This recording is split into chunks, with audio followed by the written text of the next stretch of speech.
Morning and welcome to Book Solve. Well, it may not be morning when you're watching this, and it is here. Anyway, this is another video in my As I Read series.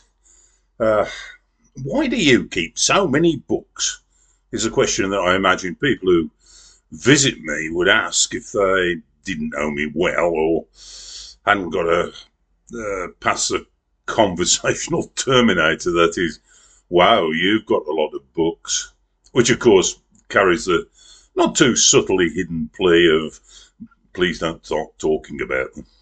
Anyway, uh, the answer to the question is there's a number of different reasons, which probably worth explaining in a different video.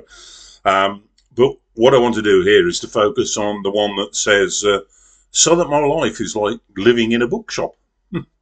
Right. Here I am, having a spare few minutes, not quite ready to rejoin the marathon that is reading The Children of the Dead. I mean, since my weekend away, I've read Nesting and found that rather disappointing. And I wanted something rather more to my taste to tackle as a limbering up exercise and a fill up for my enthusiasm and determination to continue with Elfriede Jelinek's demanding book, which I enjoy reading demanding books, but you need to pace yourself. And anyway, we will turn back to that in a bit. And so to turn to my library of books, which has plenty to offer in terms of unread books, is fantastic. I can just look along the shelves. Like most of us, I suspect, I buy faster than I can read, and the book that jumps off my shelves at being the right size and the right feeling, you get that vibe, I'm sure, is this one, Elmet by Fiona Mozley. And I read it and had a thoroughly good time with it, enjoyed it a lot. But then I made a startling discovery. According to my books read spreadsheet, which I keep and have tried to backdate through to decades ago, it sort of lists about 950 books now, but it's got big holes in it, I think. My memory's not that great. And apparently, I read Elmet only 4 years ago, and yet, but I think surely there's no way that I can have read this. It's quite a striking novel, so recently, and not have at some point have thought, hang on, this seems a bit familiar. Oh well, sometimes I truly worry about my memory. So, Elmet. It has the attraction for me for being a folksy, having a folksy vibe.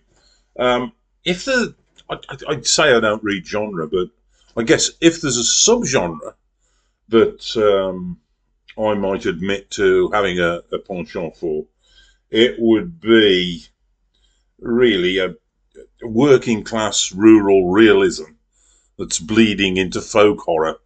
I really enjoyed last year reading Where I End by Sophie White. The Wasp Factory is another favourite of mine by Ian Banks. Ridley Walker. And there's others here that I haven't read yet. There's Lanny by Max Porter. Reservoir 13 by John McGregor. The Gallows Pole by Benjamin Myers. The Dig by Sion Jones, which I know is in my library, so we shall have to give that a go. I enjoy reading books that are set in an off-grid or pre-industrial revolution rural settings, and with dirt and grime and chickens and pigs and all this kind of stuff going on. Especially if they're not celebrating or presenting as the bucolic as something that is vastly more moral and worthy than urban living. I'm an inveterate urban dweller, and I love the conveniences and trappings of modern life in the town and even city. I've got no desire to test my mettle against raw nature by rubbing two sodden sticks together with freezing cold fingers to try and start a fire, or attempting to catch, kill, skin, eviscerate, butcher and cook any one of the handful of rabbits that I've ever seen witnessed in the wild, running away, scuttling away from the roadside. Anyway, the narrator of Elmet, which is the Old English name for a region of West Yorkshire, where the action is set, is a sensitive, gangly young boy, Daniel, who lives with his older sister, Kathy, and a single parent that they both revere and trust entirely, whom they call Daddy. They live a life isolated from society on land in a wood that is legally owned by the antagonist of the story, Mr. Price. Daddy took them there after they used to live with their grandmother, but their mother abandoned the family, and when their grandmother died, their daddy took them on. Now, Daddy took them to this isolated, wooded area. They lived in two vans to begin with, and then he eventually built a house that they now live in by himself. And he's a hugely imposing man who earns money through illegal bare-knuckle fights and by doing favours for people in return for cash or goods. And Daddy lives by a strict moral code, and he's got little regard for the rules and etiquettes of society. His virtue is compromised, for he has used that violence in the past to and intimidation to earn reward, and when you think about it, he's isolating his two children from social interaction and stability, which is affecting their social and intellectual development. His ethics are deeply personal and emotionally charged. He loves his children. He has a great sense of justice as he understands it. But his ethics are also flawed. They're narrow and sometimes self-serving. He's failing to recognise that his children won't be able to sustain the austere, punishing lifestyle he's chosen for himself in a fast-changing world. They're not going to be able to follow on from him. Anyway. And one marked difference between this novel and the previous one I read, Nesting by Roisin O'Donnell, is that here there's a much greater depth to the characters. That they have contradictions and complexities like real people, and they have psychological depth. And Daddy, although worshipped by his children, is not an unambiguous hero. The story of his wife, the mother of Daniel and Kathy, is hardly ever revealed in the book, and we're left to draw our own conclusions as to why she may have abandoned the family. And likewise, Daddy's relationship with Vivian, a lady who figures in the story, is also left ambiguous. And clearly, that he has great trust in her. He's prepared to hand his children over to her to be educated, and at the same time, she's got trust in him to allow such a potentially violent man into her home. They've clearly got some kind of past, which is never revealed. Also, the sexual identity of the two children is another interesting issue in the novel. Uh, Daniel's nothing like his father. He's being reserved and timid, introspective, and physically frail. He evinces some interest in the bodies of the Mr. Price's sons, and although any tendency to homosexuality remains unexplored. And likewise, Kathy is not typical of feminine sensitivity. She's not interested in the advances of the two boys, and she's strong and independent, and she seems to carry an awful lot of anger within her, though we don't really know where that's sprung from, against whom, or maybe it's absent mother. Let me read a couple of bits from the book to help you get some idea of the tone of it. Page 84. Let's look that up. There we go. Let me put my glasses on. Daddy, of course, knew nothing of this. He could not see into people's minds any more than he could understand their bodies so much smaller and weaker than his own. He couldn't see any way in which Kathy and I might live our lives without him. We were not built like him, and so how were we to stand against the world as he did? He had seen violence and saw violence now, and he could not understand how a person was to defend themselves or form their place in the world, but with their bare muscles and bare hands. So he kept everything here. And I see now that he tied us to everything that he valued and feared. Now, this particular book, I don't want to give anything away about the plot. I think that spoilers in this particular case would be a mistake. Here's a little bit from the book, which gives us some idea of Vivian's character.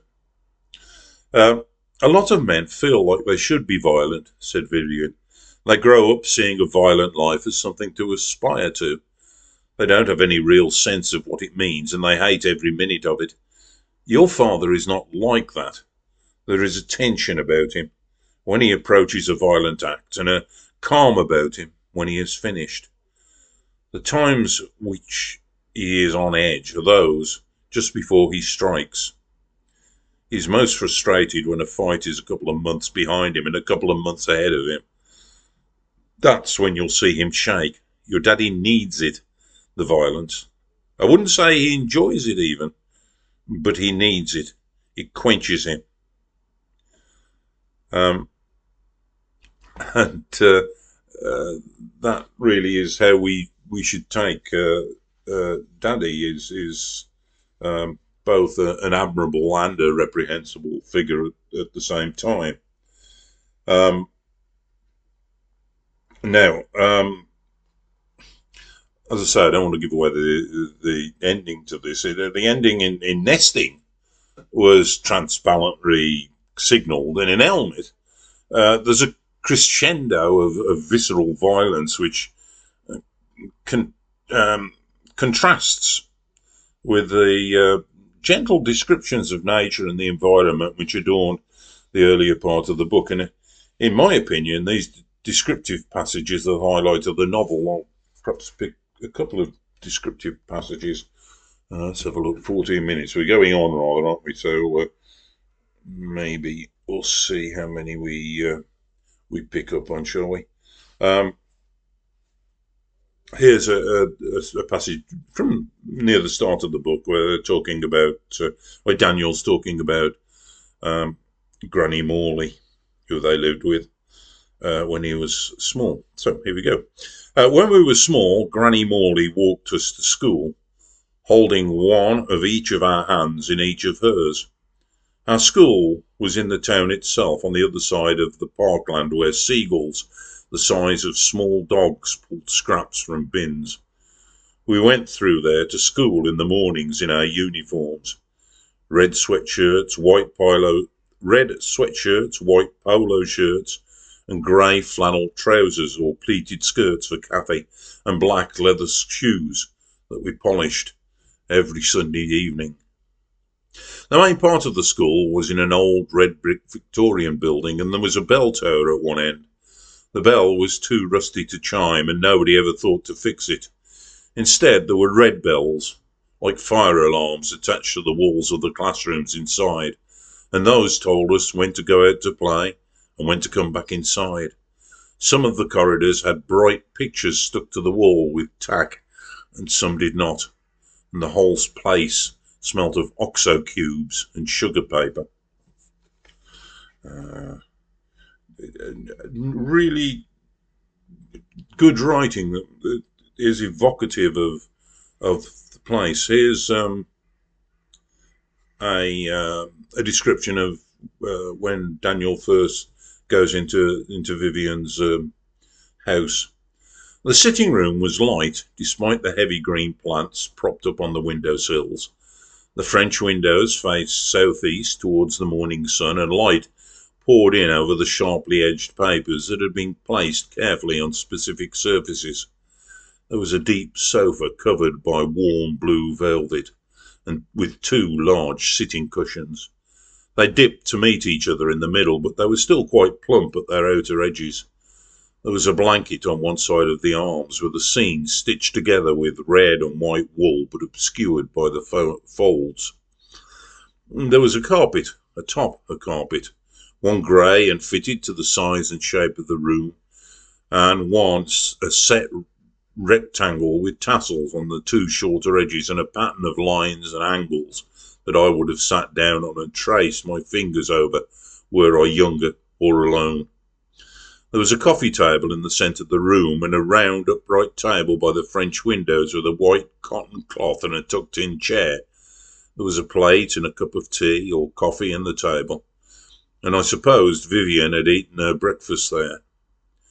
There was a fireplace with a smoke screen in front of it, and although there was already a fire already made up, nothing had yet been lit. Fire tools were in the bucket on the hearth: tongs, a poker, a shovel, a coarse brush, and the triangles of compacted newspaper were stored in a small open-top wicker chest safely stowed in a corner away from the fireplace. There were ornaments on the mantel, and I remember particularly a small clock with Roman numbers whose face was set into a roughly hewn piece of limestone. Again, a wonderful piece that evokes that room. I better not read any more because time is going on, is it not? Interesting that I picked two that are not nature in the end, but there are those two as well. A big theme of the book is the land. Who owns it, who looks after it, who tends to it. And we're showing how much that Daddy cares for the land, how well he treats the wildlife, even though they kill for meat, the rabbits and deer and other animals. But he does it as humanely as he possibly can. And he understands nature, and he loves the freedom that he has and despises the modern capitalist society that impinges upon him and threatens his well-being.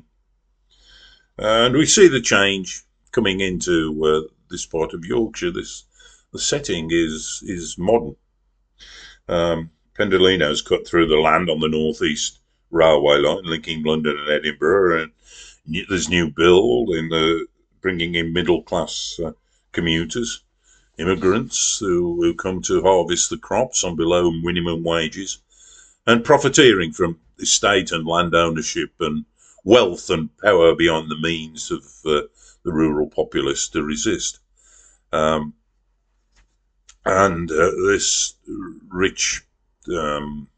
These rich people that exploit labour and charge ruinous rents for decrepit housing that they neglect to maintain are all embodied in this one figure of Mr. Price.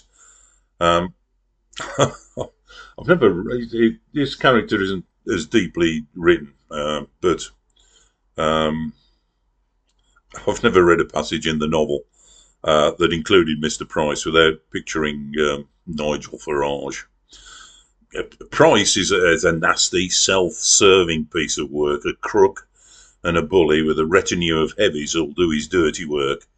And he craves a dominance over the person of Daddy that he has once held in the past. Elmet's, I think, a sophisticated novel that leaves a reader to pick at the bones of the moral of the tale. What's left is, at the end, is ambiguous, but the remains contain much marrow on which to gnaw, is what I've put here. Anyway, that's Elmet. So, cheerio from Booksalve, and I will see you again soon. Good reading to you all. Bye.